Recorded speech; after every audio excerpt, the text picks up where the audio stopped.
Well, now we're down to 0. I had 2, but I got material to cover, so we're going to go ahead with it. Cut the music, cut the music. 0 people watching, well, that makes it easier.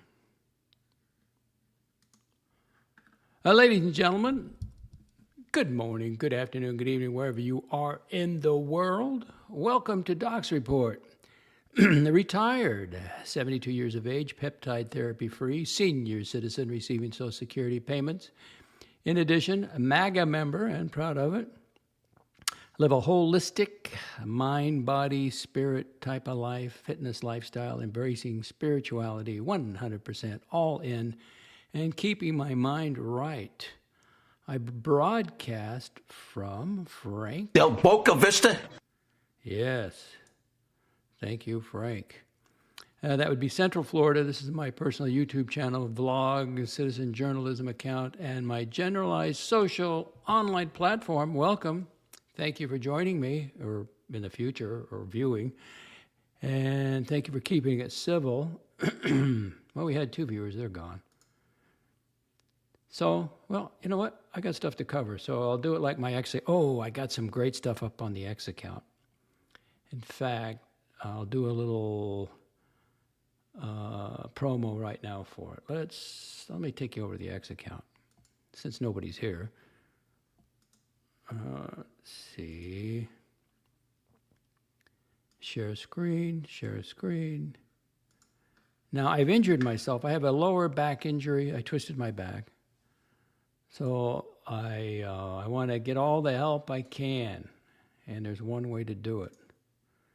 The only way to do it. Be spiritually centered. Let's get this right here. Hang on, let's get this background. No, that's okay. No, that'll work. Oops. So over on the DOXX Report, I separated the spiritual teachings from this main show. And so I put up some excellent posts. Here it is. Healing by jumping ahead in time. I need all the help I can get with my twisted lower back. Yoga of the mind of Christ in you. This is Sunday. So it's just a promo for my X account. And here we go. Healing through attunement. Healing through attunement. If you want to check it out, please do. Let's remove that. Great stuff. And here we are in the villages. Oh, affluence, seniors. Very nice. It's AI. Now, I don't think I look like that, but I guess if I'm hunched over a little bit, I don't see how others see me, but who knows? Maybe that's how they see me. As a senior, back to the golf course. I was going to put a camera in the garage at one point, but I got to show the hedge while it's still here. The hedge could be gone by next week, hopefully. If it gets approved by the Architectural Review Committee, which I think it should. So what do we got today? In the title, we have the villages, Central Florida, yep. WITHINGS, now that's the weight scale that I have, because I want a breakdown of how I'm doing health-wise. It's like financial planning. You got to, first of all, where are you at, financially? So you got to take, or your life, take an inventory, get some numbers. So I'm doing my weight, but, there's BMI and all that stuff. So, and it's giving me this readout, and it's hooking it up to my phone. So I've got kind of an AI assist on that. So I'll be going over that, giving you my personal health information. And what else? Oh, Brian Thompson. Yeah, that's who we should remember. Brian Thompson. Trump media, David Grusch. And let's see, we'll be talking about Yeah, Trump Media, the application processing interface that you'll see on some podcasts or some YouTube channels. Oh, they're giving a head start to the markets because Trump Media is giving, you got to pay to get the information early. And the Withings, that's my body comp weight, go through that. Tariffs, good and bad, deficit, debt, Dr. Phil and David Grusch. And I just showed you my X-Post. So check it out. No comments, 3 people watching. So let's, I told you I signed the contract to get the hedge moved. So that, I'm looking forward to that. I got a doctor's appointment Wednesday. I did a printout of some muscle relaxers. I still think I need a muscle relaxer, even though it seems to be getting better until it, all of a sudden it just grabs me. When I put on my shoes or do my laces, put on my socks, I got to go keep the back straight, keep the back straight, keep the back straight. So since we're on health, let's go to the Withings information. I did a Withings from AI. No comments. Okay, so hop on the scale. I've been getting a baseline. This morning I was 199.1, so I'm under 200. And I'm just going to do it. I'm going to make it a ritual in the morning. Just get a base, just keep doing it and know where I'm at. So I put it into AI, and AI knows how old I am. And I just want to know, I'm 72, 6'2 and 3/4, 199.1. So I went into AI and I put in, what does some of this stuff mean? So, of course, the weight is easy. Body mass, BMI. My BMI is 25.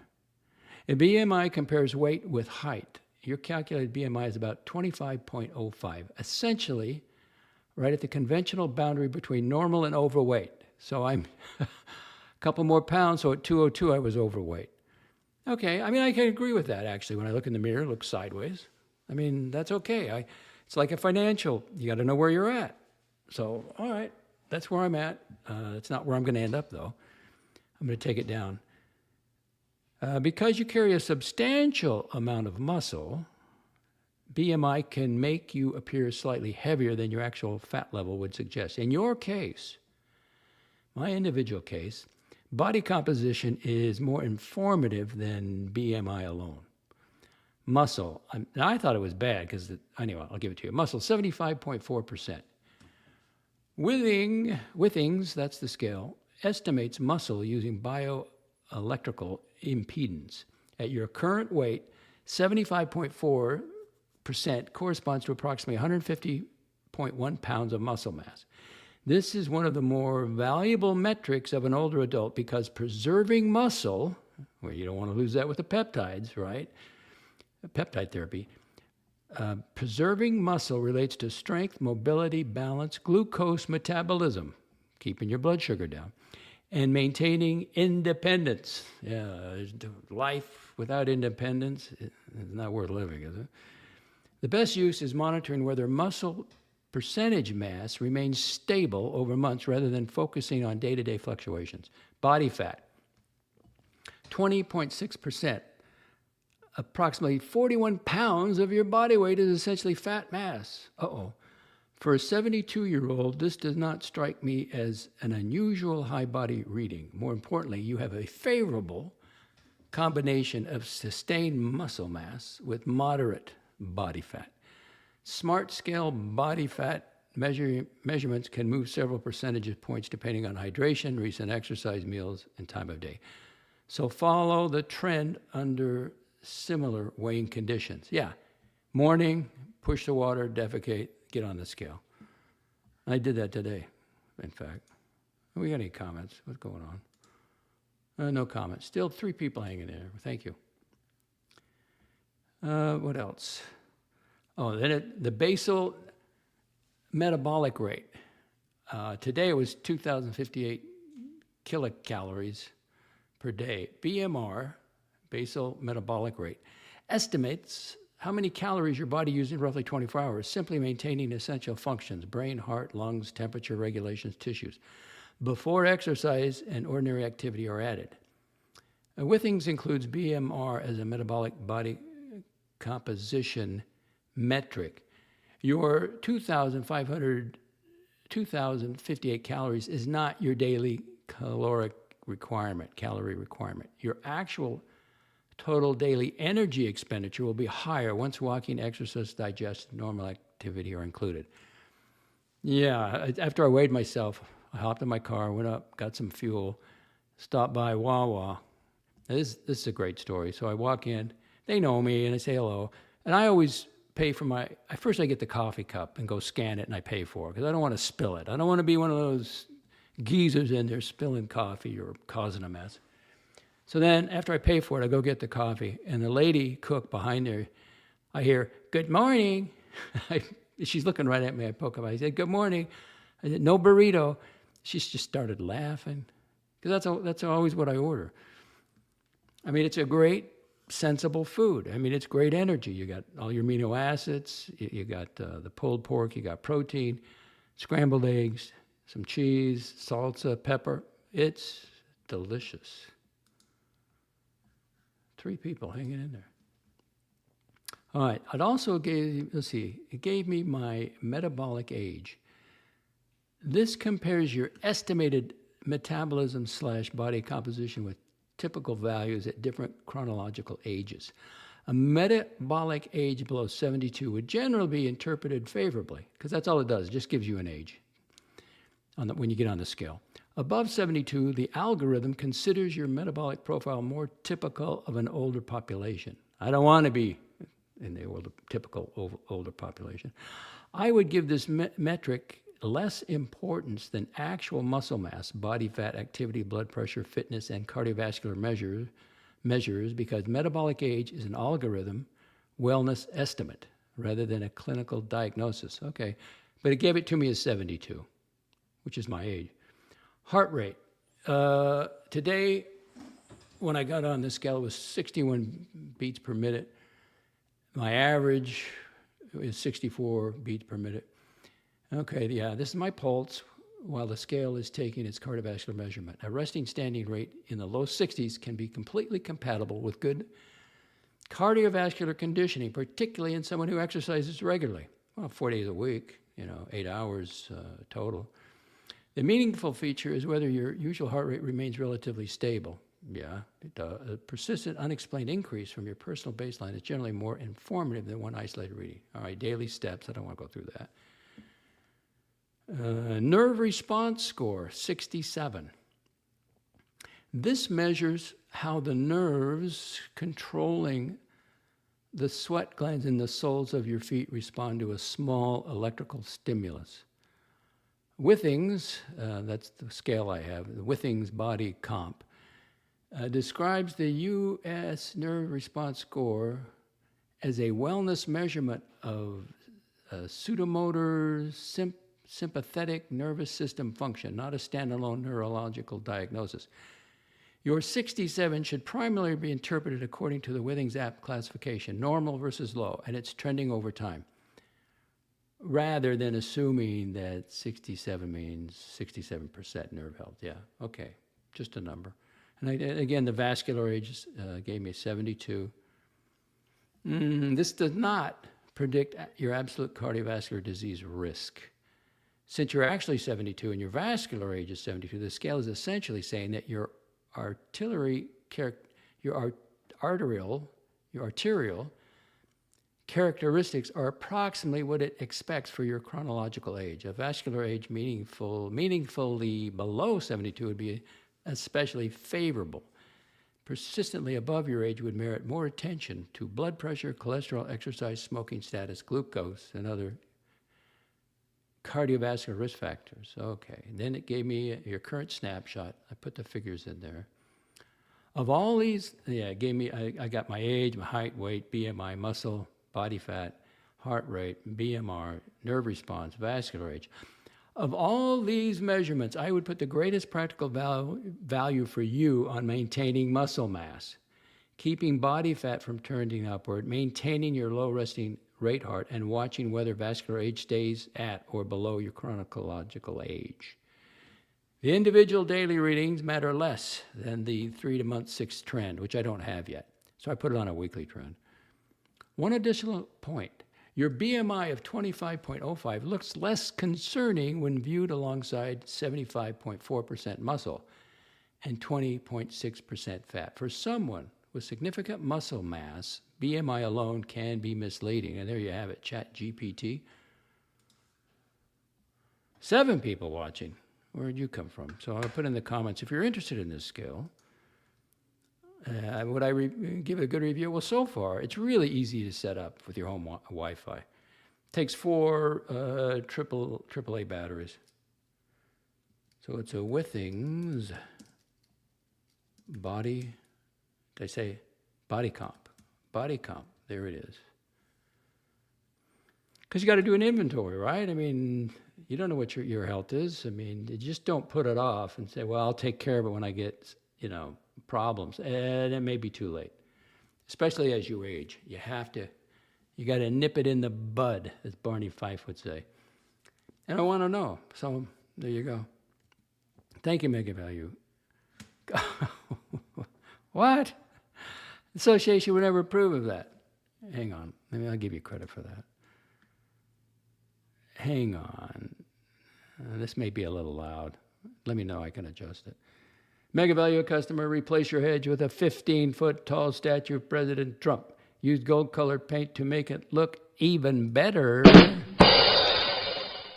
They would never sign off on that. And I'd have to tear it down. That would break my heart. I do have a little black metal Punisher up underneath the wall there inside the bird cage. I'd like to get a real nice one with colors and everything else, and I'd hang it in the inside in the lanai. But I haven't been able to find one, really. It's kind of, going overboard. I like one outside. It came like, it was just a raw piece of metal. I kind of tried to get off the rust, and then I painted it black, hung it up outside.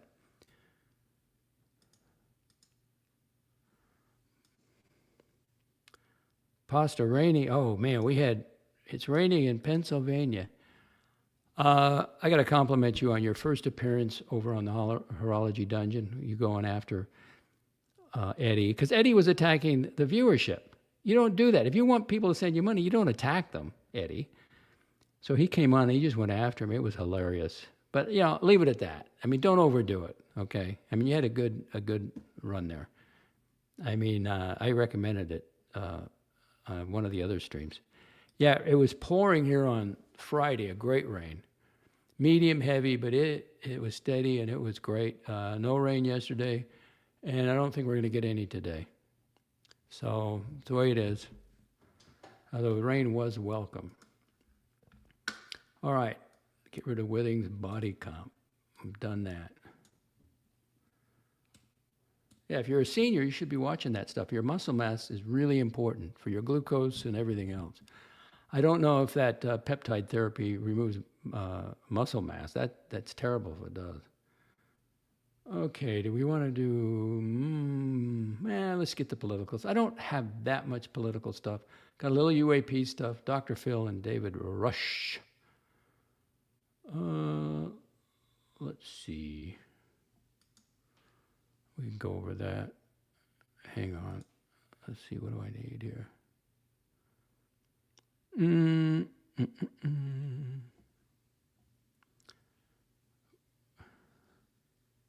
Another comment. Fair enough, laughing. No, it was really funny. I mean, Green Room, you were going after his star. See, he didn't want that. And he was laughing. He had to leave and come back.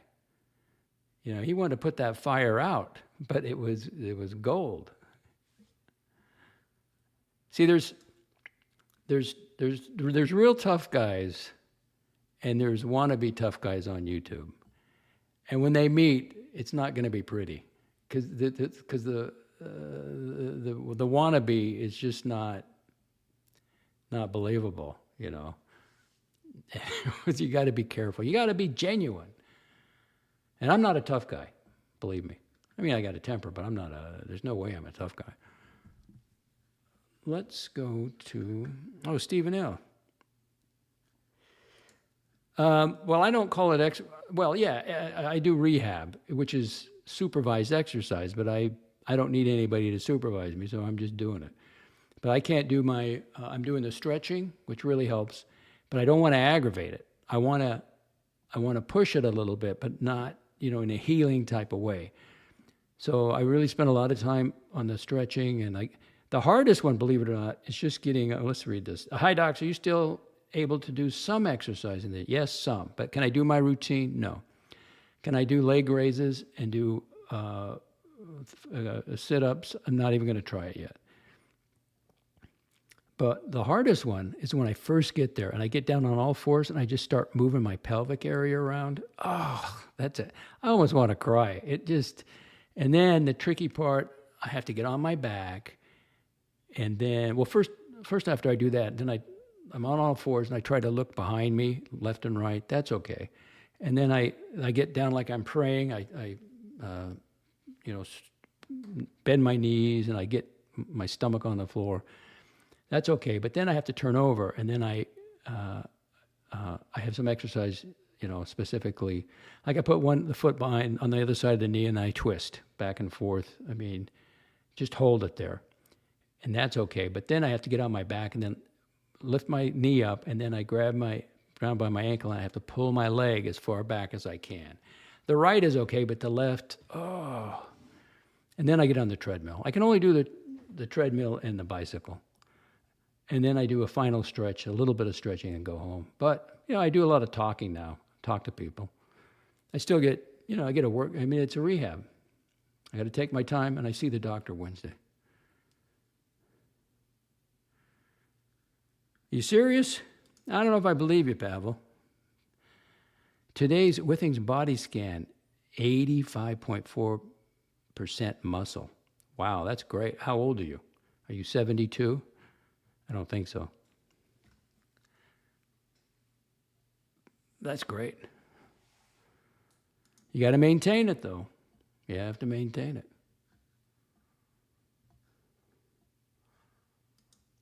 All right, I do prep for this show. I'm not like others. I don't just show up and ask you to send money. In fact, I don't even ask you to send money. Pavel says Pavel's claim he's in his mid-40s and he has a muscle mass of 85%. That's almost, what are these, like the football players, they got like 4%. That's damn good, really. I mean, that's really athletic. I like my sweets. I want to keep my muscle mass, but until I get this twisted back done, nothing I can do about it. The key is no further injury. And I want to do, all right, let's talk a little politics, just a little bit. We're going to talk of one president's son, Donald Trump Jr., runs Trump Media. There's let's first of all, who owns Trump Media? Let's get over that. Let's get into that. Here, I got to go to my file, Trump Media. Trump Media. Who owns the company? And does our beloved Donald J. Trump have any involvement in any kind running the company by any means while he's serving as the President of the United States? As of August 13th, Trump Media and Technology Group Corp., the publicly traded company behind Truth Social, ticker DJT, is not run day-to-day by President Donald J. Trump. Who runs the media? The current CEO is Kevin McGurn, M-C-G-U-R-N. He was appointed in April 2026 after Devin Nunes left the CEO position. Trump Media, what's the whole name of it?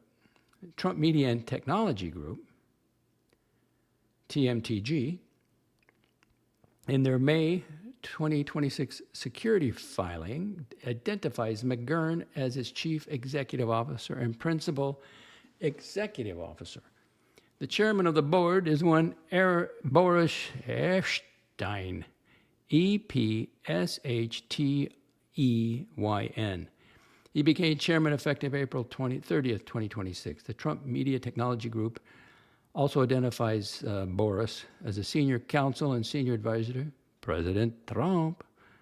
Who owns it? Trump Media is a public company. So ownership is spread among public shareholders, institutions, insiders, and the Donald J. Trump Revocable Trust. The most recent detailed SEC ownership disclosures found that Trump Trust owned 114,750,000 shares, approximately 41% of Trump Media and Technology Group. Outstanding shares, that is. Donald Trump Jr. is the sole trustee of that trust, so he could sell it all if he wanted to. There's an important distinction here. President Trump transferred those shares into the trust on December 17th, 2024. According to the SEC disclosure, Donald J. Trump is this settlor and sole beneficiary of the trust, while Donald Trump Jr. is the trustee controlling the shares. So President Trump continues to have a very substantial economic interest in Trump Social, even though the stock is held by a trust. Does the President Trump run Trump Media while serving as president, as maybe some insinuate on the left?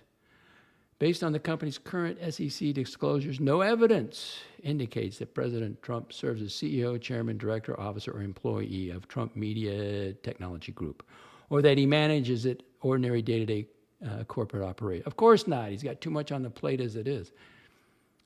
Okay, blah, blah, blah, blah, blah. However, saying Trump has no involvement of any kind would be inaccurate.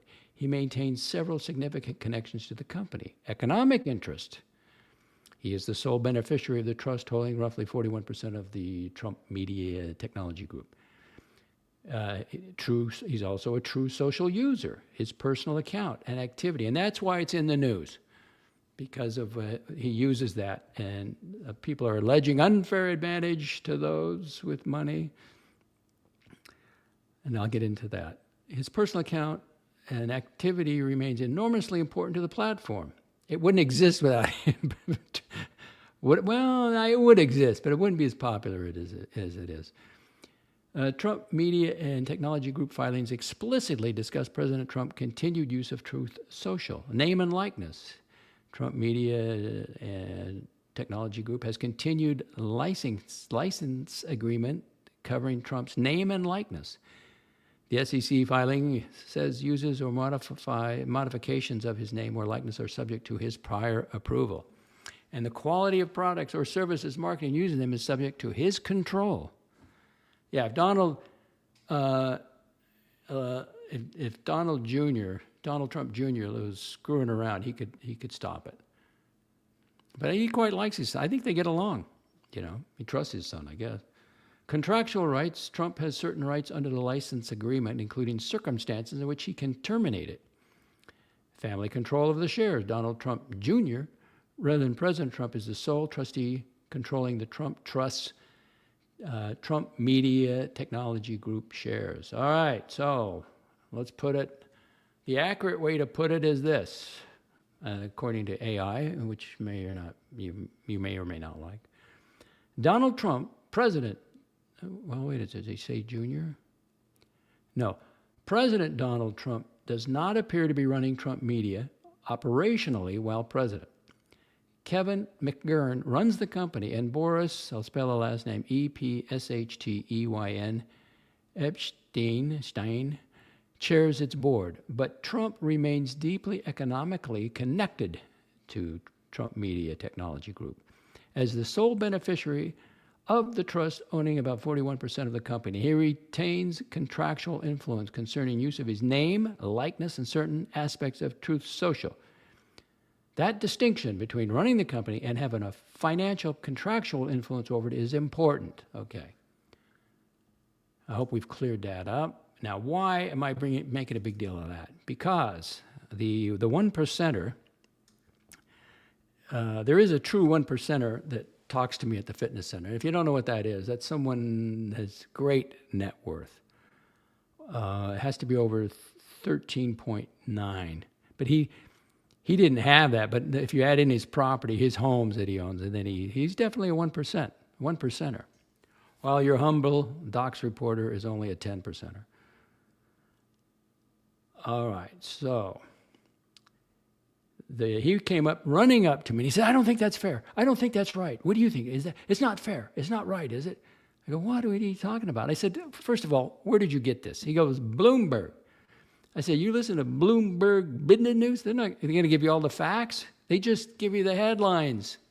I don't think they don't like Trump either, I believe. They're not as bad as the other corporate medias. All right, here's the report. Bloomberg Business News did report that Trump media is selling a high-priced service giving Wall Street firms faster access to President Trump's Truth Social posts. Well, that's an unfair advantage, is it not? You're going to know before anybody else? And then you can dump your shares or buy your shares, you know? Do they let you know a day ahead of time?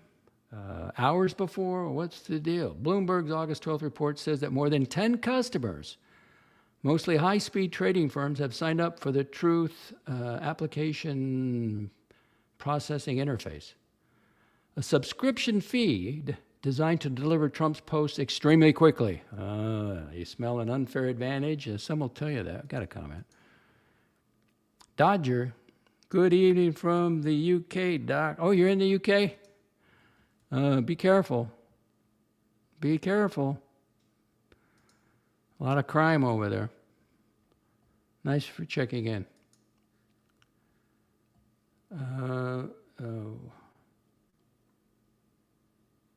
Okay. Now, continuing with AI, what I do not find evidence for is the stronger claim that subscribers receive Trump's decisions before Trump actually publishes the post. That doesn't happen. But they get it quicker than you do. How quick? Are you ready? Milliseconds. Do they tell you that on MSNBC, CBS News, ABC News, Sky News, BBC, or do they run with the thing, oh, Truth Social, they're selling a high-priced service, giving others advantage? Milliseconds. Now, it's all computerized anyway. I guess the milliseconds would make a difference. But you have to have your sell or buy already in it, in your computer, ready to go. So milliseconds faster than your humble DOXX report would get it, but I don't watch it that close. Or any other ordinary Truth Social user would receive or notice it. I wait till it gets up on X, tell you the truth. Even though I have a Truth Social account, I don't really go to it that often. CBS specifically reports that Truth Social says the posts remain publicly published, while the API delivers them directly to customers' computers. Oh, that would be kind of nice. I'm not paying what they want for it.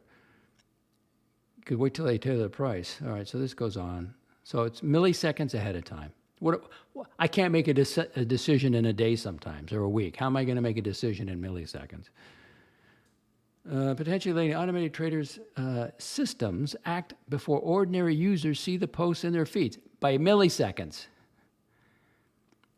Kevin McGurn, the CEO, Trump media CEO, Kevin McGurn, says it's, quote, fractionally faster. That would be it. All right, does anybody really care about that? All right, so how much is it? It depends. CBS News reported that the 10 customers, primarily high-frequency security trading firms, pay roughly, you ready? If you do a 3-year plan, you pay $60,000 a month. A month. If you want it month by month, $100,000 per month. So I think it's much to do about anything? Or do you think that the milliseconds are screwing everybody else? So the bottom line, it's true, Trump media is charging institutional customers roughly $60,000 to $100,000 per month for Truth application processing interface, the API, which gives computerized customers extremely fast. Because I'm going to tell this 1%er, you can buy it if you want it. You want the pricing? See what he says. Extremely fast access to Trump's Truth, and plus it's a delivery. I wouldn't mind a delivery, But I would just been, he always posts, he's posting all the time. I don't know, I take that back. I don't think I'd want it. Most current customers reportedly are high-frequency trading firms, and Trump's policy announcements can move markets. This is confirmed through Reuters. That means nothing to me. Bloomberg Business News, that means nothing to me. CBS and the Financial Times, Wall Street Journal, these are all, and Trump media executive themselves. Okay. Misleading, unproven. Saying Trump is selling an early edition of presidential decisions before he publishes them is not true. There's no solid reporting establishing that subscribers receive the substance of an unpublished Trump decision in advance. The document advantage is principally speed, milliseconds after publication versus ordinary delivery, not advanced knowledge before application. That's the end of Trump media coverage from here. Dodger. Yeah. In London, you're going through London with your Pepsi, your Rolex Pepsi. Dodger said, it's all good in the UK, Docs. I'm wearing my Pepsi to protect me. I don't think that's going to draw attention to you. A geezer, I mean, you're a senior. You're a senior. Who's old? I'm older than you, aren't I? How old are you, Dodger? Mind if I ask?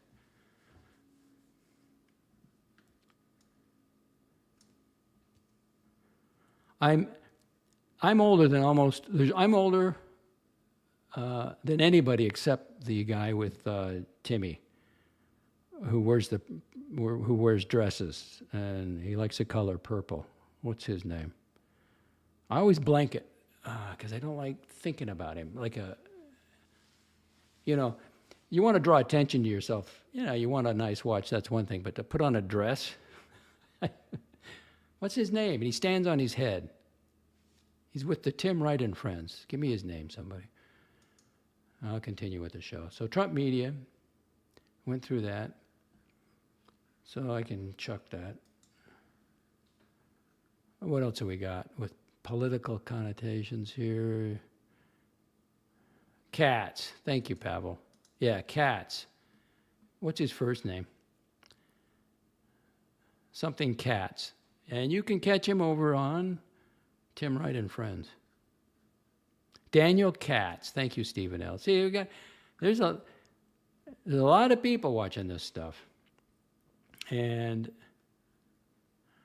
this is a watch channel, not this, but I mean, Tim Wright and Friends is specifically watches. Now, I'm only going to comment on some other things if it comes up. I'm not going to bring it up, but if you bring it up, I'll comment. But thank you. Daniel Katz. Yeah, he's the only one I'm younger than. One guy. Where am I here? Let's see. Trump tariffs and the courts. Now, okay, the 1%er came running up to me. And he said, oh, yeah, the tariffs, yeah, they're giving all that money back now. They're giving all the companies the money back. Well, I said, let me research it. President Donald J. Trump and his imposed tariffs, there have been unfavorable ruling in the courts. Now, this is my question to the AI. Has any tariff money been given to the American corporations or businesses? Has the American people benefited from the tariffs, and how? Yes, the answer is more nuanced than tariffs were good or tariffs were bad, because tariff revenue, tariff refunds, protection of U.S. industry, and consumer prices are four different things.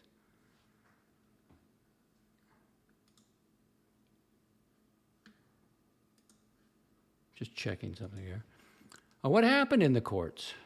On February 20th, 2026, the U.S. Supreme Court ruled in, quote, I guess it's quote, Learning Resources versus Trump, that the International Emergency Economic Powers Act, IEEPA, IEEPA, the International Emergency Economic Powers Act, does not authorize the president to impose tariffs. That invalidated a major portion of President Trump's 2025 tariffs imposed under that particular law. It did not rule that every tariff President Trump imposed is illegal. Did not rule that. Tariffs imposed under other congressional authorities, such as Section 232 and 301, are a separate matter.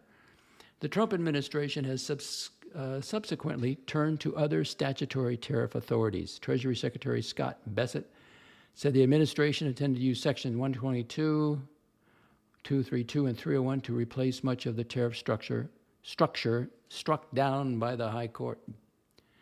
Was the tariff money given to American corporations? Originally, no. Tariffs collected by customs went to the U.S. Treasury as federal revenue. They were not put into a fund that was distributed to corporation. Customs duty receipts rose dramatically from $77 billion in 2024 to $195 billion in 2025. The CBO estimated that approximately $105 billion of calendar year 2025 custom duties were EPA tariffs. That the category subsequently affected by the Supreme Court decision. But something important has now changed because the Supreme Court ruled that EPA tariffs are unauthorized. Large amounts of that money are being refunded to the American importers that originally paid it. CBP has established procedures for those refunds. As of August 2026, roughly $100 billion has reportedly already been refunded to the companies, with additional claims being processed or litigated, all right? Well, who are those companies? Very large companies. And they reported, they have disclosure. Apple, about $2.2 billion with a B. Nike, about $986 billion. Excuse me, million, not billion, million. So $986 million for Nike. FedEx, about $800 million. Amazon, about $640 million. General Motors, about $50 million. Keep those comments coming, as long as you're civil. Really? Pavel says, I got $900 refunded from some tariffs I paid on goods from the EU. According to McLobster, he's not a Trump fan. The tariffs were a scam. The people paid increased prices and the corporations got refunds. But Americans got jobs. You'll soon find out. McLobster, Pavel, was that for personal or business use? Pavel, personal. Oh, golfers, are you kidding me? The heat index today, it's 100 degrees in the birdcage. The heat index today, probably around 3 o'clock, it's going to be 112 when you put it, when you calculate the humidity. All right, let's finish this up. More than 40 S&P 500 companies have reported roughly $9.6 billion, with a B, of tariff refunds or expected refunds in their financial results. But I would not characterize those as government subsidies or gifts to the corporations. In most cases, they are refunds of duties. All right, we can understand. Who actually paid for Trump's tariff? This is one of the most misunderstood aspects of tariffs. When a Chinese, Japanese, or European product arrives in the United States, the foreign government does not write a tariff check to the U.S. Treasury. The U.S. importer pays customs. The U.S. importer pays them. What happens afterward determines, ultimately, bears what happens afterward determines who ultimately bears the economic costs. As is a February 2026 analysis by economists at the Federal Reserve Bank of New York, can you trust them, found that nearly 90% of the economic burden of the 2025 tariffs fell on U.S. businesses and consumers, while foreign importers absorbed a relatively small portion by lowering their prices. Well, those businesses realize the price is too high, customers will not buy it. So they're probably eating more than the customers, I would think. CBO reached a broadly similar conclusion. It's estimated that foreign exporters would ultimately absorb about 5%, while roughly 95% of the costs would remain in the United States, though higher consumer prices or reduced business margins. Yeah, you can either have, you can raise, I'll just take an easy one, like Belgium chocolate at Costco. You can raise it as high as you want. I'm not buying it. So I just won't, so I'm not paying it. Or reduce business margins, unless they reduce it, right? Then I buy it. In fact, even though I'm a 10%er, when I go into where America shops, I look, I wanted some sweets this morning. It has to be on sale. And it cannot be a chocolate chip cookie. Those are out, because I'm trying to lose weight. So I make it a game. If I see something, which, I'll eat, but it's like, if I have a chocolate chip cookie in the cupboard, I know exactly I have them and I can't stay away from them. But so I bought some kind of cake. They wrapped it like a sandwich, in plastic, and it was, if it's on sale, I'll buy it, and then I can have it with my coffee, and I don't overindulge. But it kind of works like the lock on the liquor cabinet. So I don't go for that second one. And by the way, it was Whiskey A Go-Go yesterday, and I had the Bunnahabhain 12-year. It was very good. And I wake up nice, and I hydrate before I go to bed, and I'm sober when I go to bed for the most part. But if it's unlocked, I just at times I want, a second one would be pretty good. No, it's just one. All right, here we go. Let's wrap this up. Did Americans nevertheless benefit from Trump's tariffs? Yes. There were genuine benefits, but they were concentrated rather than universal. Yeah. Get a job, be employed. The strongest economic argument for Trump's tariffs isn't exactly the revenue, it's changing economic incentives. American companies competing against tariff imports receive protection from lower-priced foreign competition. CBO says tariffs have encouraged increased domestic production in import competing industries and additional investment intended to relocate production to the United States. And do what? Hire American workers. Industries such as steel, aluminum, automobiles, and some manufacturing sections can therefore benefit through greater domestic demand, improved pricing power, and stronger incentives to build protection capacity inside the United States. Tariffs can also be used as a negotiating leverage. The Trump administration argues that tariff pressure contributed to trade agreements and concessions from major trading partners. The administration has specifically cited negotiations involving the EU, UK, Japan, South Korea, and China. Everybody can negotiate, but one country, run by the liberals, and you know who that is. It's where all the forest fires are coming out of. There is also a national security argument. Tariffs can make it financially more attractive to produce strategic products domestically rather than depend heavily upon foreign supply chains. But there were costs to Americans too, okay? You don't have to buy it for the most part. And look at your prescription drugs. You see that on ABC News, CBS News, CNN, BBC, Bloomberg, Business News, Reuters, down 60%. This is where the economic evidence becomes less favorable to the tariff policy as a whole. CBO expects the recent tariff increases, together with retaliatory measures by trading partners, they need our market. Everybody needs our market but one, Canada. They say they don't need it. They're going to teach us a lesson. To temporarily increase inflation, I don't think inflation's increased, reduce real business investment, reduce employment, and leave real GDP somewhat lower than it otherwise would have been. Really? The CBO says that? Oh, together with retaliatory measures. Oh, they're saying you're going to be let them retaliate. Then we just close the markets to them. They're not going to do that. So that's based if they retaliate.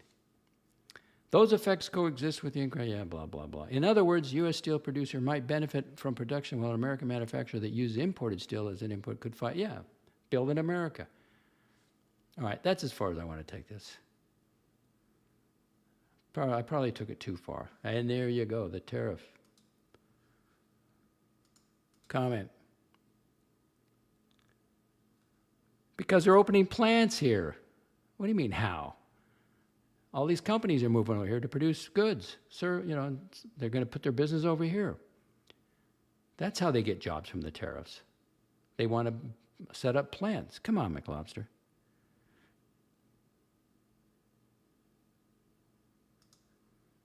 McLobster, fact check. Did the Trump tariffs increase U.S. manufacturing? Of course it did.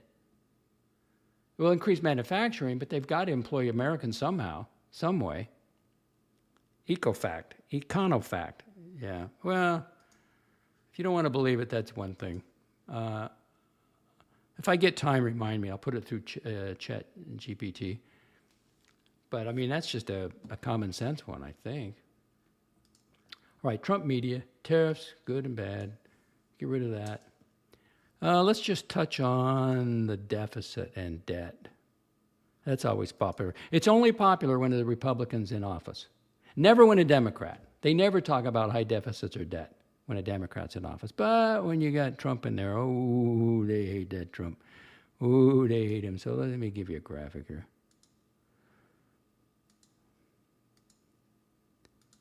Please.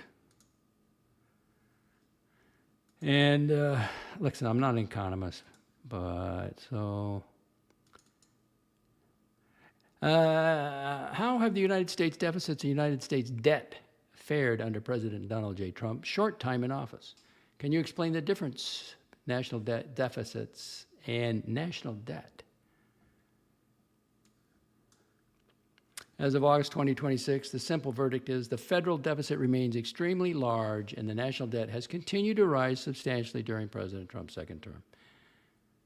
But attributing all that increase to Trump would be misleading because presidents inherit budgets, laws, entitlement obligations, interest costs, and fiscal years already underway.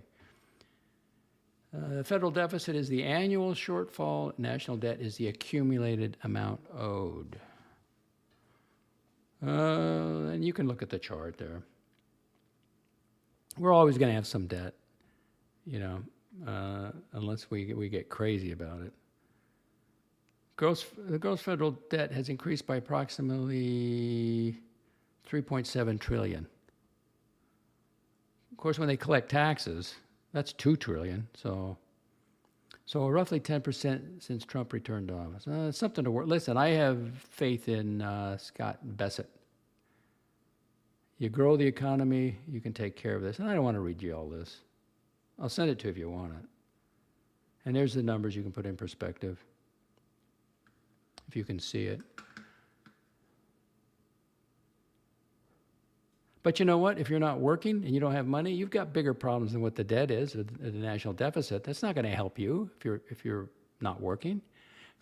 For the most of us, and myself included, the biggest wealth creator we have in our lives is our employment. And if you're unemployed or unemployable and you're on YouTube, you don't have a chance. Okay.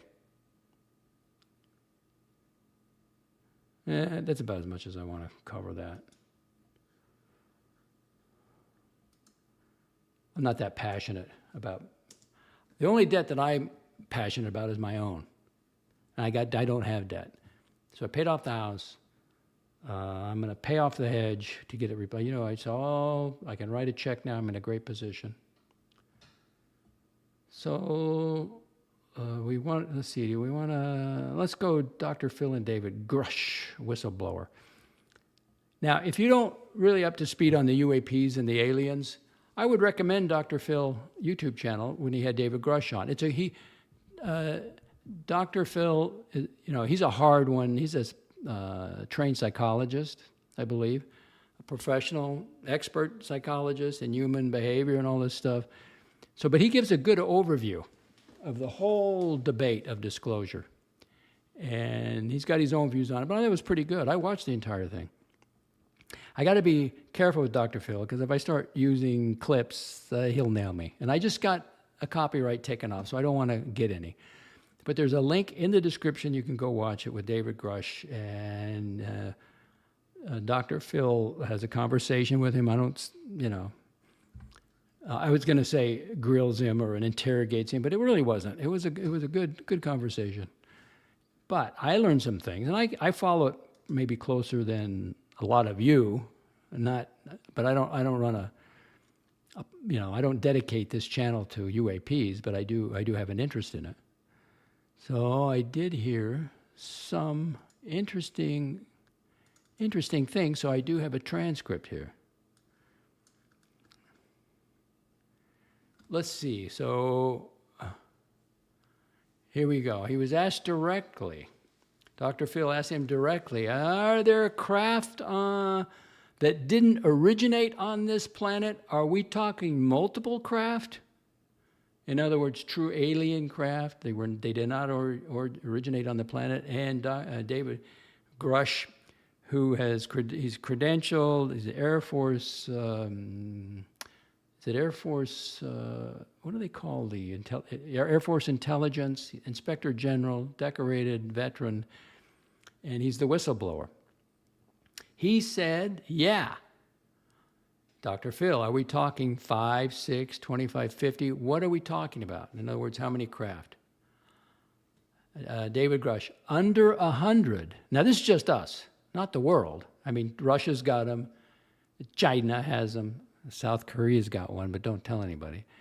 It's so big they had to put a building around it. So there's under 100, but more than 25 is what I would say. And the exact number actually are a little nebulous. And then he gave a reason. If you want to know why, link in the description, Dr. Phil's podcast. What else did you learn? Like, well, he asked him something else. So if you have craft, it's kind of hard to sell that they're demons, you know, or it's the occult when you actually have material to look at, right?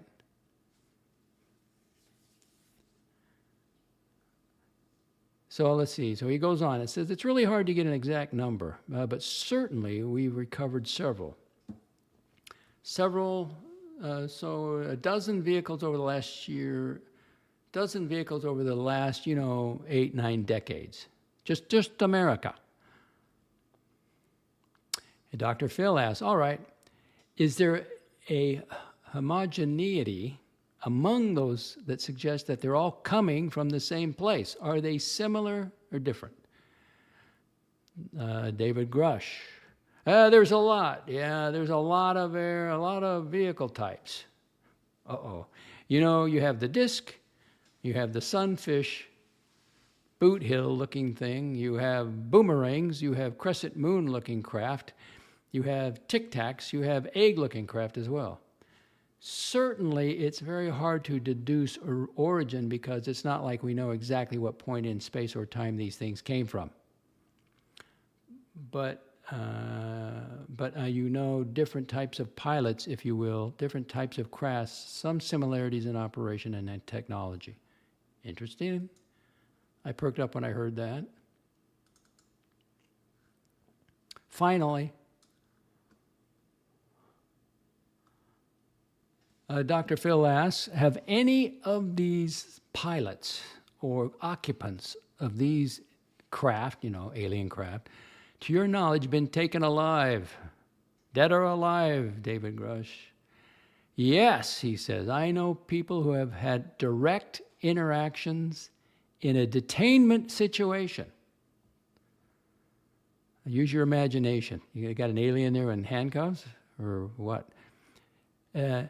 He continues, which sounds very Star Trek and sounds very crazy, but it's true. And I talked to a cabinet member, a former cabinet member about that, who directly worked the issue for a particular former vice president. You can guess which one. He names it as Darth Vader, but you know who that is. It's Dick Cheney. Dick Cheney, the first human being. Well, he couldn't be the first, because maybe somebody in the... probably not the first that we know of. Can you believe that? So let me repeat that. A cabinet member about that who directly worked the issue for a particular former vice president, Dick Cheney, because he calls him Darth Vader, and that used to be the nickname for Dick Cheney. Okay, Dr. Phil, were they able to communicate? Yes, David Grusch, yes. And it is true that some sort of consciousness communication, in other words, what do they call that? Telepathy, some kind of telepathy. Yeah, there it goes. Of course, people call it telepathy. I cannot begin to tell you how it works. Now, this is Grusch talking, so let me start over. Yes. It's true that some sort of consciousness communication. Of course, people call it telepathy. I cannot begin to tell you how it works, but there is some sort of communication like that. And even friends of mine that were on retrievals felt that kind of communication as they approached the vehicle when they were doing, cordoning it off, waiting for transport. That's how it works, what I mean. No, that's for transport. How that works, what that means, I certainly don't know. David Grusch. Well, I missed the most important one. No, that's from a previous DOXX report where there's actually humans on board. Earthlings. There's earthlings on board. That was Robert T. Bigelow with George Knapp. All right, that ends the UAP.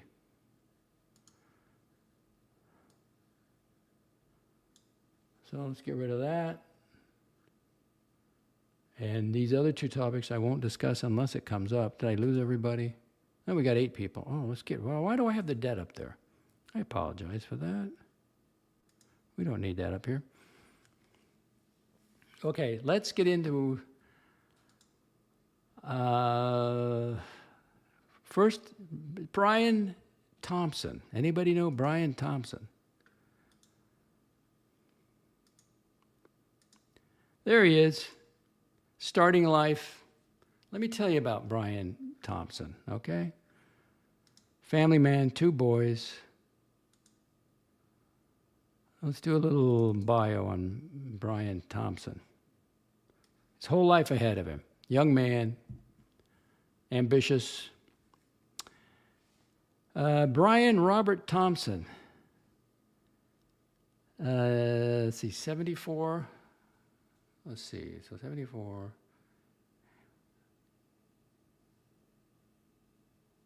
I guess he just turned 50, or would have been.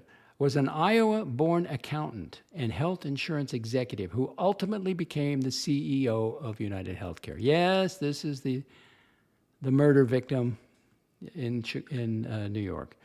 The insurance division of United Health Group. He was 50 when he was murdered in Manhattan while walking to his company investor conference. There's the guy that was gunned down. Thompson was raised in rural central Iowa, southeast of Stanhope and near Jewell, in a farming community of roughly 1,200 people. His family was described locally as modest, hardworking, and supportive of the community. His father spent decades working as a grain elevator operator. Accounts of his upbringing describe his mother as a beautician. Local work as a youth.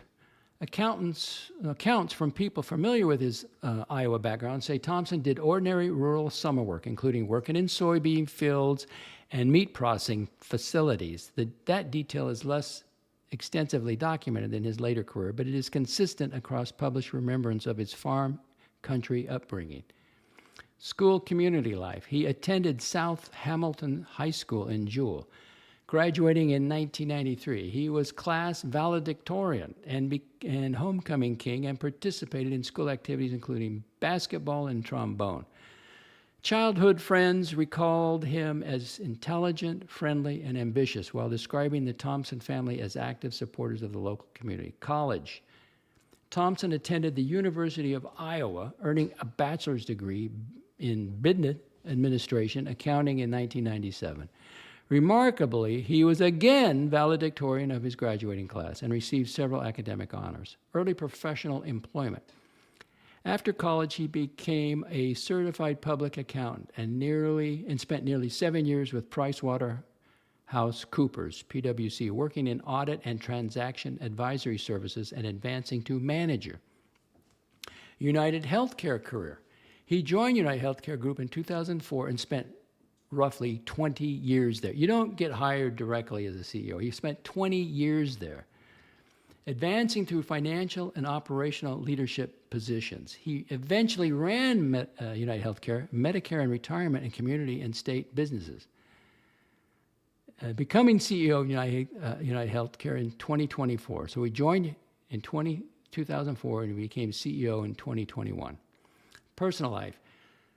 Brian Thompson lived in Maple Grove, Minnesota, near United Health Group's Minnetonka headquarters. He was married to Paulette Thompson, a physical therapist, and they had 2 sons, 2 beautiful boys. Friends and colleagues describe him as exceptionally bright and approachable, with a manner strongly associated with his small-town Iowa upbringing. So his trajectory was essentially rural Iowa farm, country kid, soybean meat processing, processing summer work, two-time valedictorian, CPA at Pricewaterhouse, 20-year climb through United Healthcare, CEO of one of America's largest insurers.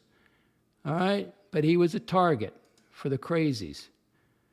And I didn't want to start with the crazies. But here's the crazy. Here he is.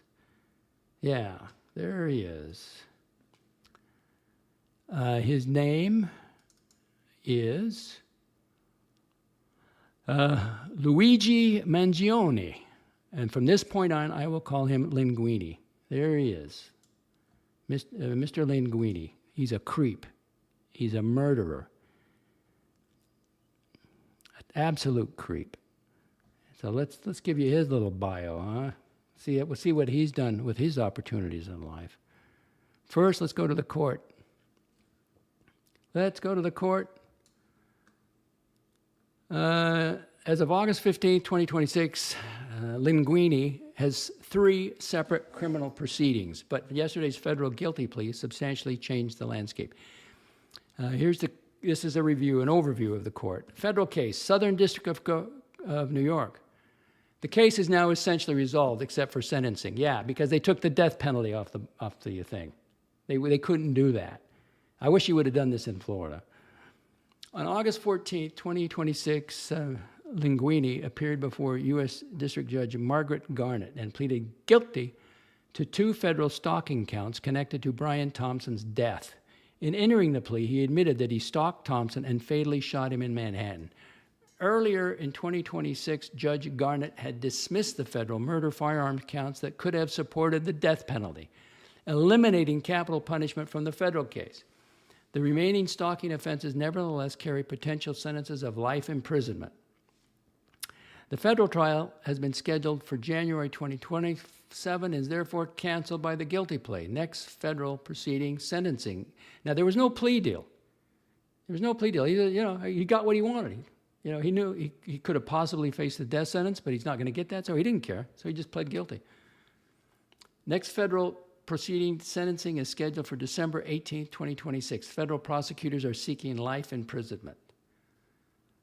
Now, that's case 1. Case 2, a New York State murder case, Manhattan Supreme Court. This is now the major unresolved proceeding. Linguini still faces charges including second-degree murder, weapons offenses, and forgery in New York State Court. The more serious terrorism-related murder counts were previously dismissed by Justice Gregory Carro, C-A-R-R-O. Until yesterday, jury selection was firmly scheduled to begin September 8, 2026. At Linguini's August 11 pretrial sentence, Judge Carro also ruled the jury would be anonymous, citing concerns about possible outside influence. Yeah, this guy's popular with the left. He's extremely popular because he took out his CEO. Harassment or intimidation. So the jury would be anonymous, citing concerns about possible outside influence, harassment, or intimidation. He's a hero to some. But the August 14th federal guilty plea has created a major new issue. Linguini's attorneys have moved to dismiss virtually all of the New York charges on double jeopardy grounds, arguing that New York law prevents the state from prosecuting him again for essentially the same conduct for which he has now been federally convicted. The Manhattan District Attorney's Office is opposing dismissal and intends to continue the prosecution. Judge Carro must now decide that motion. Consequently, although September 8th remains the scheduled state trial date, whether jury selection actually begins then is uncertain. The double jeopardy question may have to be resolved first. This is currently the most important outstanding court issue in the Linguini litigation. Now, there's also a Pennsylvania case, and I urge the people of Pennsylvania and the court system go after this guy. He may serve 10 years and get paroled,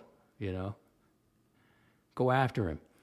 Pennsylvania case. Pennsylvania has a separate prosecution arising from Linguini's December 9th, 2026 arrest in Altoona, L-T-O-O-N-A, rather than Thompson's killing itself. The Pennsylvania charges include allegations involving carrying a firearm without a license, forgery, false identification, tampering with records, identification, and possession of instruments of crime. The case has largely been on hold while the New York federal and state prosecutions proceeded. Pennsylvania court records show disputes over transporting Linguini to the Pennsylvania because he remains in federal custody. The federal government previously declined to make him available for a Pennsylvania appearance. The Pennsylvania court's public interest docket shows no major 2026 trial development comparable with the New York proceedings. Where the matters stand today. So here's the procedural picture. The federal guilty plea entered sentencing on December 18th, 2026. New York State. Murder case technically scheduled for September 8th, but Linguini is seeking dismissal based on the federal conviction and New York's double jeopardy rules. Judge Cairo ruling is now critical. Pennsylvania. Separate arrest-related gun forgery case largely dormant on hold while the New York proceedings take priority. All right. So there's that court thing. He's a creep. He's an absolute creep. Now wait till you hear his background. I'm going to give you Linguini's overview of his education, its costs, grades, academic achievements, nothing else. And compare this to Mr. Thompson's brief life. And he left again, a widow and two kids. Okay, here's Linguini's educational background, cost, grades, and academic achievement. Gilman School, Baltimore, Maryland, elite, private, all-boys college preparatory school, graduated 2016, class valedictorian, ranked #1 in his graduating class. Contemporary reporting lists Gilman upper school tuition about $37,690 a year over four high school years. That would be roughly $150,000 in tuition alone. Learned computer programming when in high school and worked on mobile video game development, a gamer. His exact high school GPA and SAT, ACT scores have not been publicly established in reliable sources. He goes on, University of Pennsylvania, School of Engineering and Applied Science. Attended the Ivy League University after Gilman, graduated in 2020, completed both a bachelor's and master's degree in 4 years, an unusual accelerated academic accomplishment, Bachelor of Science in Engineering, Computer Engineering, Computer Science, minor in Mathematics, Master of Science in Engineering, Computer and Information Science, with graduate work emphasizing artificial intelligence. Graduated cum laude, meaning he graduated with academic hours. His precise Penn GPA has not been publicly confirmed by Penn or another authoritative source. Founded Upgrade, University of Pennsylvania Game Research and Development Environment. That's what he founded. But he didn't want to spend time with that, did he? He wanted to go out and kill. Penn's first game development club, it grew to roughly 60 members. The hobbyists, I guess. Served in academic technical roles, including teaching assistant and leadership associated with course recitations. Completed a robotics research internship at Johns Hopkins University Whitting School of Engineering. Worked as a programming intern at Fariax Games, including work connected with Civilization 6. Worked at Stanford University Pre-Collegiate Studies Artificial Intelligence program during summer of 2019. Estimated education costs. His Gilman tuition alone was roughly $150,000 for 4 years of that at the reported annual rate. Penn's actual amount paid by Linguini or his family is not publicly documented. So giving a specific, it was expensive. So giving a specific personal college cost would be speculation. Okay, blah, blah, blah, blah, blah, blah. So in summary, high school valedictorian, goes to an Ivy League engineering, bachelor's plus master's in 4 years, cum laude, right? Okay, had a whole future ahead of him. He had a lot of things he could have done, but he didn't want to do that. He wanted to kill. He wanted to kill. All right, let's look at the affluent family he came from. Focusing on Linguini's family finances and family structure without theorizing about parenting style, emotional conditions, or psychological causes. I won't even name his parents because they got to be ashamed of him. I'm not even going to name him. Linguini, because he is an adult. Now he's an adult. Linguini was raised by, okay, they mentioned the names, in the Baltimore, Maryland area. They had 3 children, Linguini and 2 daughters. The family was plainly affluent, but there's an important distinction between the wealth of Linguini's immediate parents and the much larger extended family fortune. Okay, and then they talk about the parents. Very successful parents, but I don't even want to mention their names. I don't want to even show that. He grew up in a home assessed by the state at approximately $2 million. Okay? That's the parents' that's the home the parents live in, a $2 million home.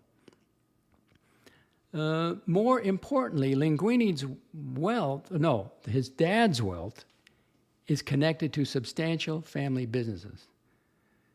And they give the family name Enterprises, grew out of the fortune created by Linguini's grandfather. I'm not going to name him either. He's got to be ashamed.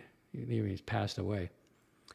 His grandfather was a self-made multi-millionaire developer. Hey, but he was a nice guy, huh?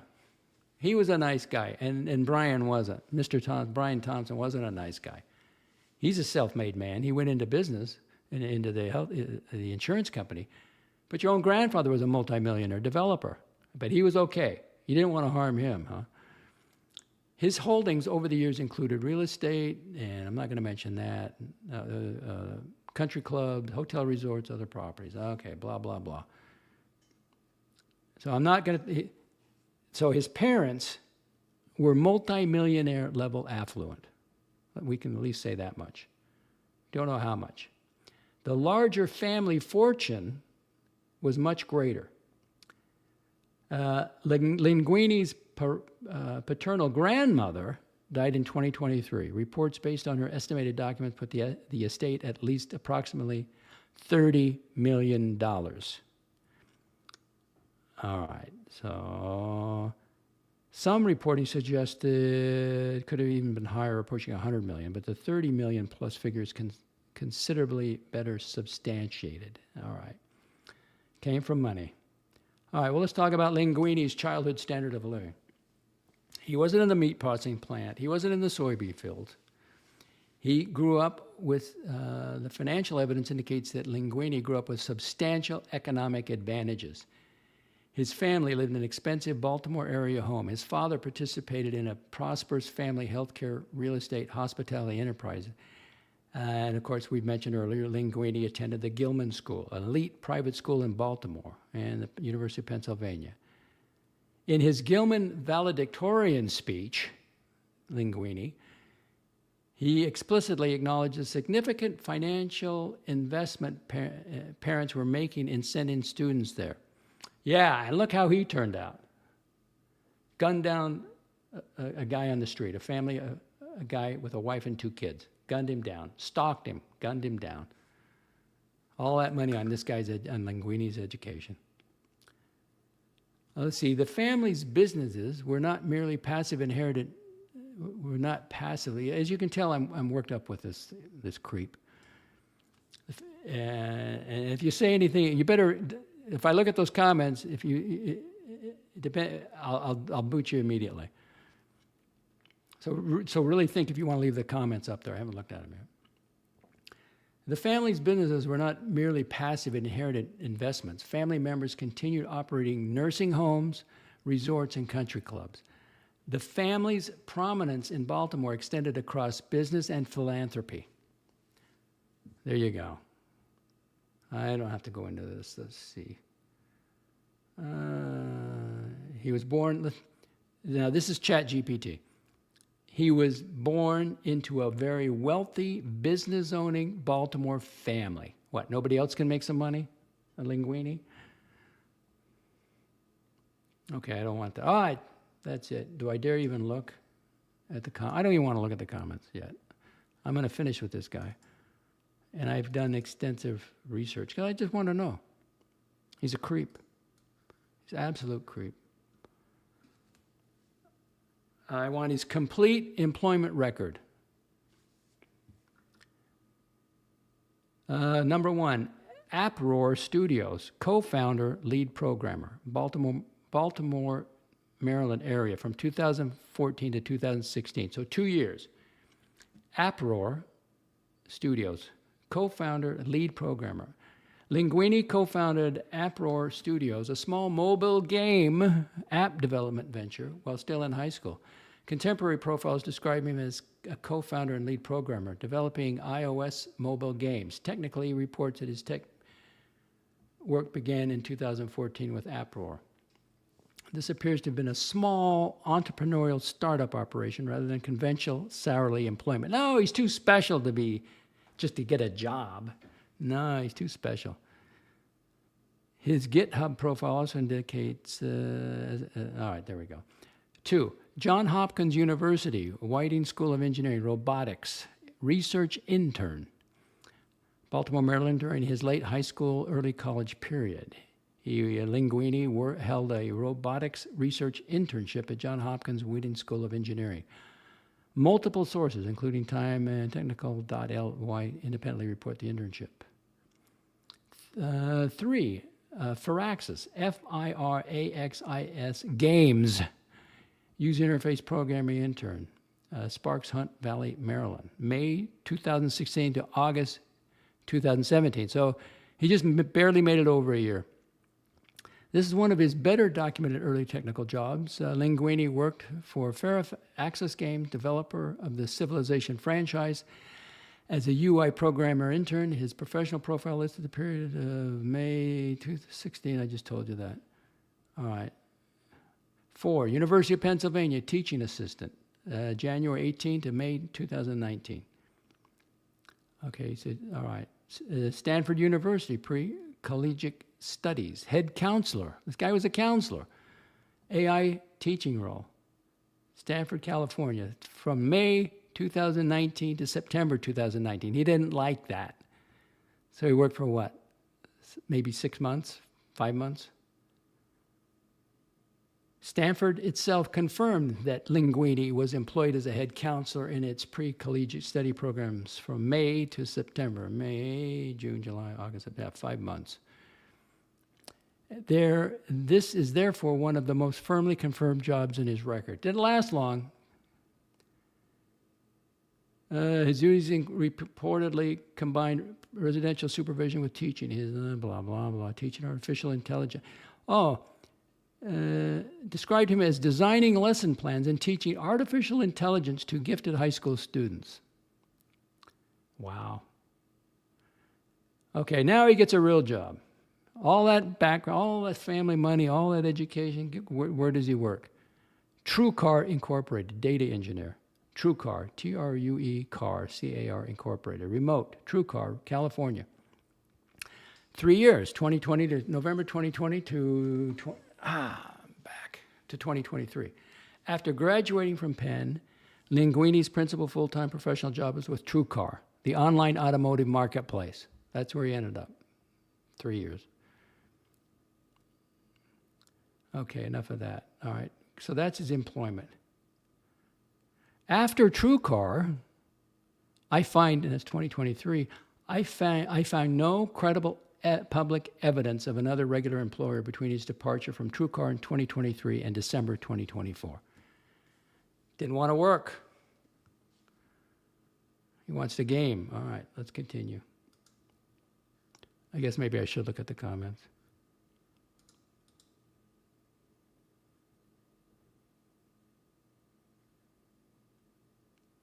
Bum, bum, bum. Hey, campers. Okay, let's continue.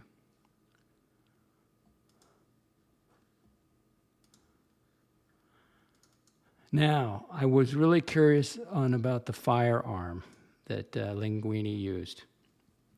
Linguini made the murder weapon himself. Oh, all that technology finally put to use, rather than buying a complete firearm through a gun dealer. According to his August 14, 2026 federal court admissions and the prosecution record, he used a partially 3D printed 9mm, quote, ghost gun, unquote.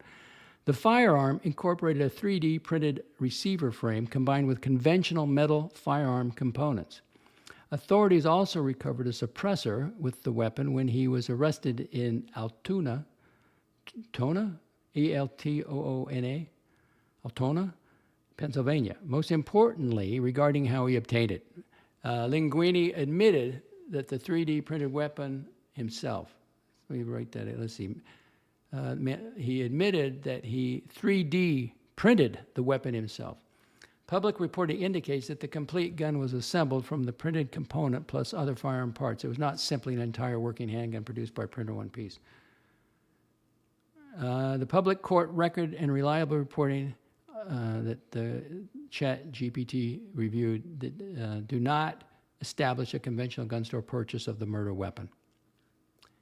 It's best described as a homemade, unserialized firearm assembled around a 3D printed component. All right, now why does he have a beef with United Healthcare? Well, from what you know already, he could have just go to the family. They'd pay for anything, for your back. I mean, come on. I mean, that's just ridiculous. You got all sorts of money. You could go to Geneva, get a surgeon out of Geneva. So anyway, so I asked it, how he got hurt and that kind of thing. Linguini's full medical record is not public. In 2025, prosecutors said they had inadvertently received approximately 120 pages of confidential. Okay, here we go. Back, spine injury, and diagnosis. Linguini reported having an L5-S1 isthmic spondylolisthesis, listhesis, meaning the L5 vertebrae had slipped forward relative to the sacrum at the L5-S1 position. Reporting based on his post indicates that the underlying spinal abnormality existed before the event that made his symptoms severe. Okay, so he always had this, something wrong there. The major deterioration occurred in Hawaii. Didn't like his job at TrueCar, so now he's in Hawaii, 2022. While living at Surf Break, a co-living community in Honolulu, he took part in surfing lessons, and that's where he hurt his back. Really aggravated, I guess. His spine problem. He subsequently described his back and hips locking up, and his previously manageable spinal condition became substantially more symptomatic. From that affluent family, you can't go to your parents or something and say, get me a specialist. You got to take it out on the CEO of United Healthcare. The Los Angeles Times reported that the condition has been present from childhood but became debilitating after the 2022 surfing accident. Oh, poor baby. After he publicly described the neurological type symptoms associated with the back problem, including sciatica, intermittent numbness that became constant pain. Well, now, does he look like he's in pain in that photo?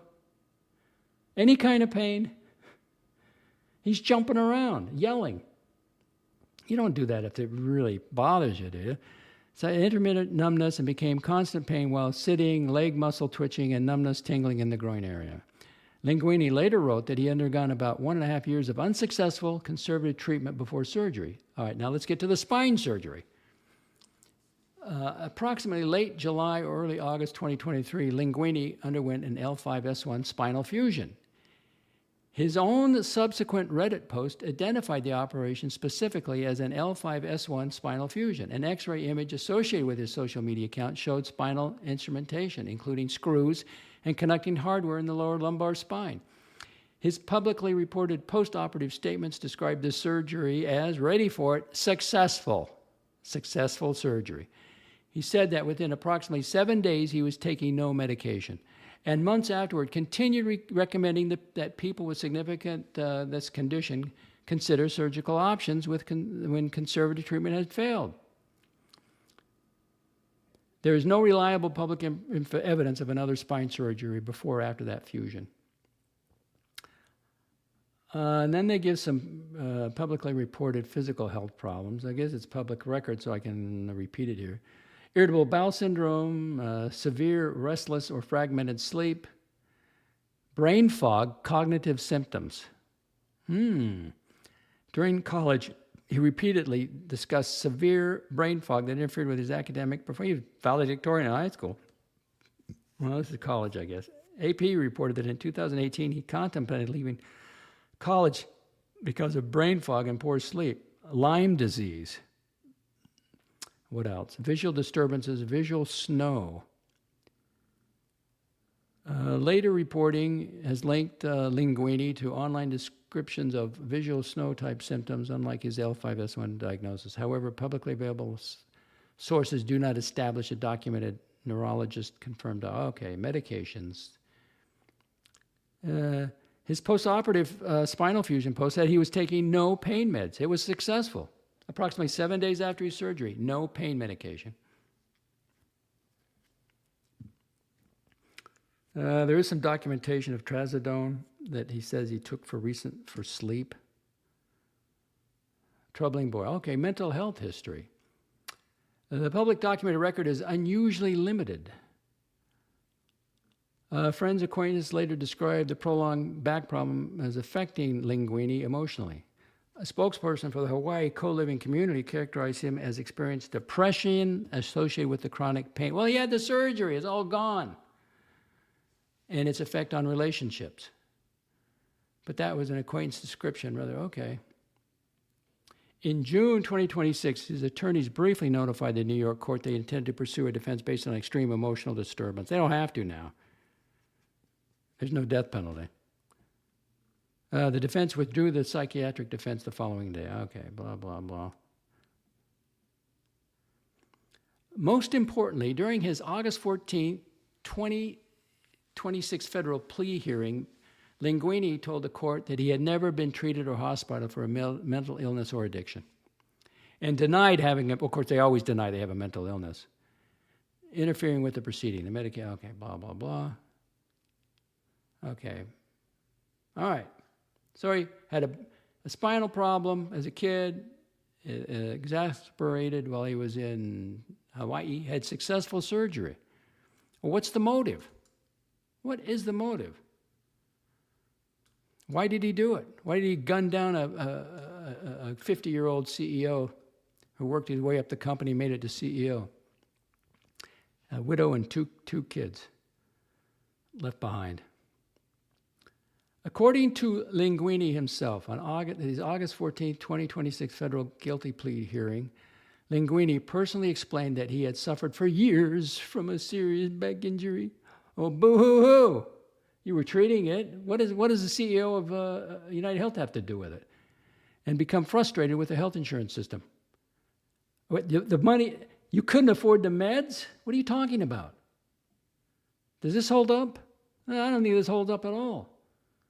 Denied claims for what? You come from a very financially privileged family. They couldn't get you, pay for meds, pay out of pocket. He said he learned that United Healthcare would hold its, that's all it's. He explained that he'd suffered for years from serious back and become frustrated with the health insurance system. Okay. So then he found out there's going to be an annual investor conference in Manhattan. United Healthcare would hold its annual investor conference in Manhattan and desperately research the event and its executives. He told the court that he specifically intended, he told the court, quote, well, this is chat GTI. He told the court that he specifically intended to kill Brian Thompson, United Healthcare CEO. He admitted, now this is a quote, "My travel to New York and email to United Healthcare was with the intent to shoot Brian Thompson." Sounds like a nutter to me.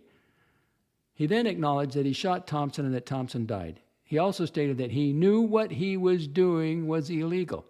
I wish you would have done this in Florida. Oh, I wish. I wish the guy was alive, but if you're going to, you're a nutter, could have been like Bundy. Just do it in Florida. Ted Bundy. The Justice Department says Linguini targeted Thompson because Thompson was CEO of United Healthcare.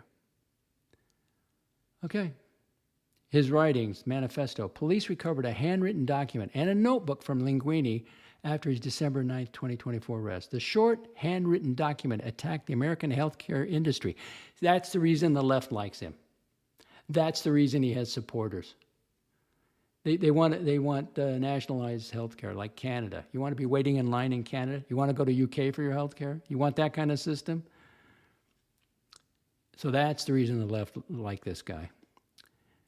Let me continue. Let me start over on that one. The handwritten document attacked the American healthcare insurance industry as excessively powerful. Oh, your parents are powerful. Your grandfather was powerful. They had lots of dough. Profit-driven. Well, so was your grandfather. So was your family. And abusive. How are they abusive? You got to run a business. Linguini characterized insurers as parasites, that's a quote, and wrote they had simply gotten too powerful. He asserted, this is the reason the left loves him, he asserted that the problem involved corporate greed and abuse within the healthcare. He's a nutter. Notebook contained planning material, blah, blah, blah. So the factual picture from his own writings and his sworn court statement is hostility towards the U.S. healthcare, the health insurance industry. Belief that insurers were abusing patients for profit. Personal frustration, stemming partly from his experience with serious back pain in the healthcare sector. He got the surgery.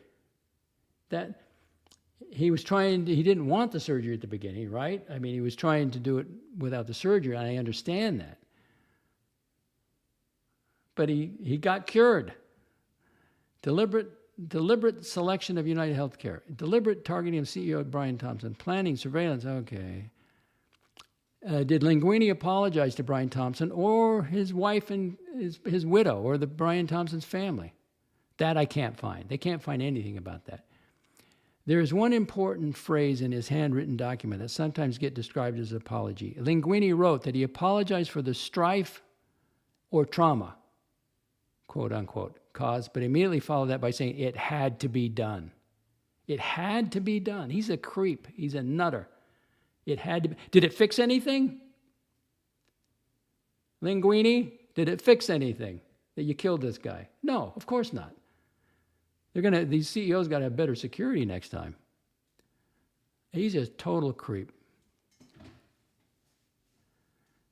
It had to be done. He then stated that the people he was attacking rhetorically had it coming. He's a nutter. Best healthcare system in the world. And you came from a family of money. Brian Thompson didn't do anything to you. Did he express remorse at his guilty plea? No explicit expression of remorse were reported in the August 14 guilty plea hearing. Linguini admitted what he did. He deliberately researched the conference. He deceived United Healthcare personnel by posing as an investor. He prepared the firearm. He traveled to New York intending to shoot Thompson.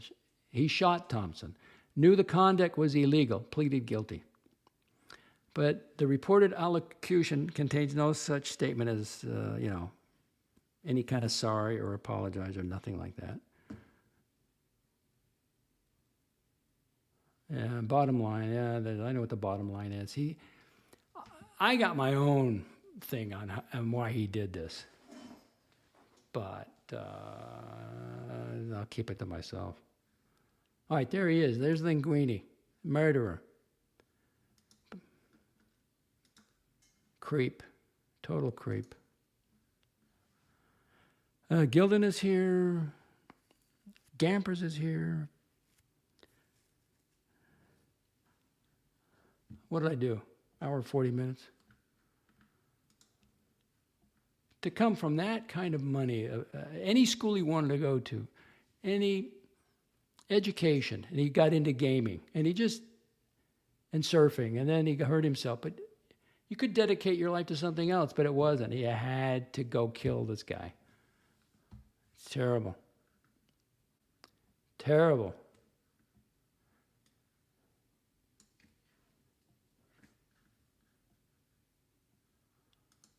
Pennsylvania, I urge Pennsylvania to go after him.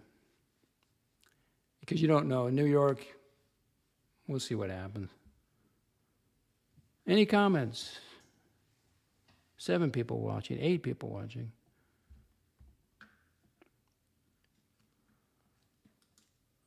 Is anybody else working today on YouTube? No. I don't see anything.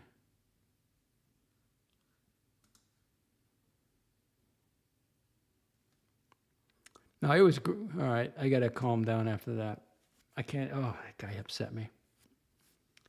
And to be applauded for that. And people, he's got, this is the anarchy. This is, he shot a CEO. That's all that counts. He did a good thing. I mean, these guys are out of their minds. They're delusional, deranged, dangerous on the left.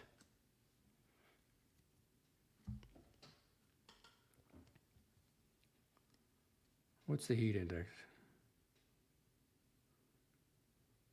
There's not going to be many golfers today, I know that. It says it's only 94. There's a heat advisory until 8 o'clock.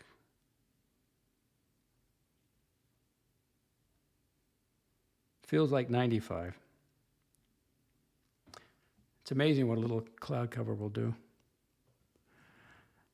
Now, you can't help some people, Gilden.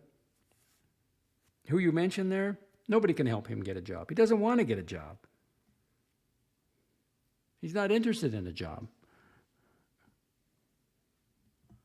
It's a criminal mind. He thinks he deserves better.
had to take a little break. I got to get something to eat. I don't eat after 3 o'clock. I'm under 200 pounds now. I'm 199.1. I'm going to keep losing. But I had to get some protein, eat a little bit of chicken. 3 o'clock, I don't eat. I can push the water all I want, but I can't eat. No snacking till I go to bed.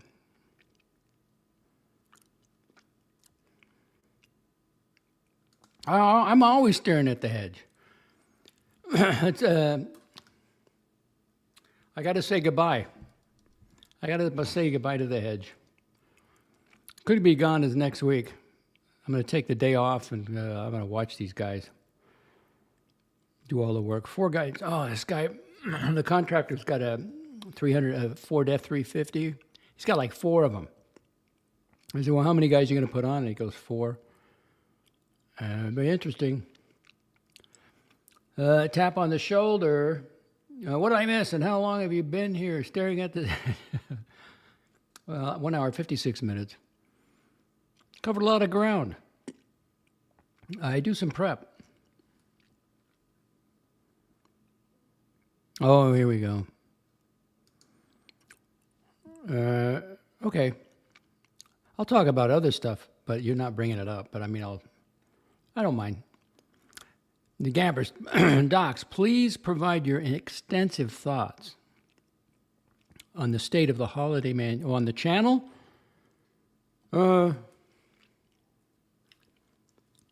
Well, it really has to go back to, the channel is the person running it. It's Dr. Bob right for the moment. I guess Jack's got some, he's always had serious health problems. I hope it's nothing, really terrible. But if you don't enjoy it, if it's no fun, then don't do it.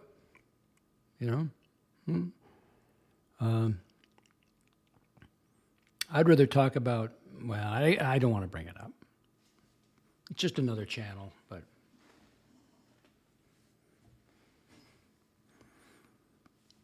I'll go over there and help out.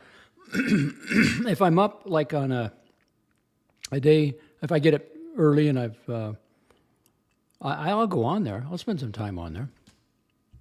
I was on there with Jay Grayswater, Jay Gray, and Dr. Bob. No, that's not true.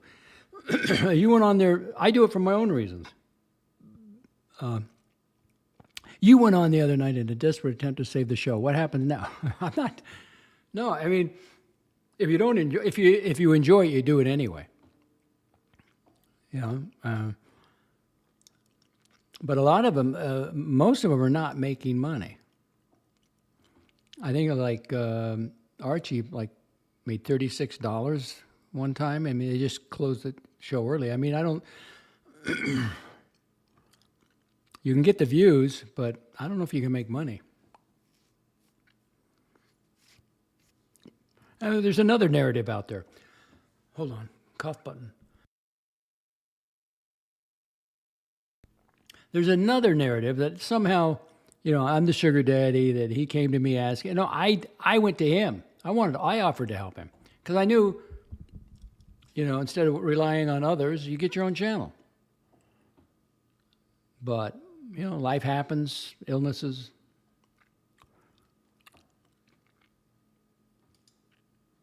It's all up to him if he wants to use it. Tap on the shoulder. Yep, yeah. The new Dr. Bob show certainly needs some help. Well, you got to put some effort into it. I mean, if you show up and expect the audience participation, it may or may not be there.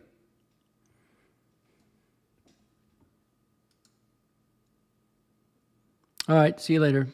Tap on the shoulder. Well, really, I wanted to discuss the interaction between AC3, NPD, and Lux. You've heard that clip, right? What he said about Lux? That was another Heathrow Airport moment. He was all manic, going after Lux, and he probably doesn't even remember what he says. That was the evening show. And then he comes on in the morning. And Lux sets him up perfectly. About what a good employee, what else can I do to be better, blah, blah, blah. And I'm sure Archie he probably doesn't even remember exactly what he says, because it was almost like a psychotic episode. He was all manic, and something was really bothering him. And it wasn't Lux. It was the fact that others are doing well and he's not. So he took it out on Lux. So Lux then played the clip and then left. And I started applauding. That's the way to do it. You leave and go, leave. And then he comes right back. So what did he do? He just told Archie, through his actions, you can do anything you want to me. It doesn't matter what you do. He's going to learn nothing from it. In fact, when he left, Archie said, well, that's over. He's over, he's gone. Then he comes right back. So you're that desperate for a job, you've just told him you're going to do he's allowed to do anything he wants to you. Walk all over you. When you leave a narcissist, you leave. You don't go back. You're not going to change him. You're never going to have an adult conversation with him, ever. Which I went to Scott Dungeon, also not really working. Well, they're not making money. I mean, what's his name? Eddie was ripping into the audience. You want people to send you money, you don't rip into them.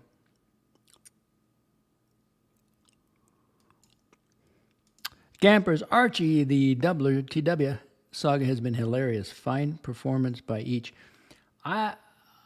Archie's desperately trying to purchase a friendship. And T-Dubs is just not going through it. Oh, man, we got golfers? That's got to be brutal out there. I don't really follow that. I mean, it's just like, how many times you got to ask him? I mean, you're getting the same results. Just leave him alone. He desperately wants, I guess, to have him around so he feels better about himself. I mean, they're both in trouble. I love when an adult puts everybody else down and he's living, as HR pointed out, living in his daddy's garage. I mean, how bad is that? But he took it all out on Lux. I put that down as similar to the Heathrow explosion. Once he got going, he couldn't stop it. He couldn't pull back. All right, 2 hours, 2 minutes. Anything else? 9 people hanging in there.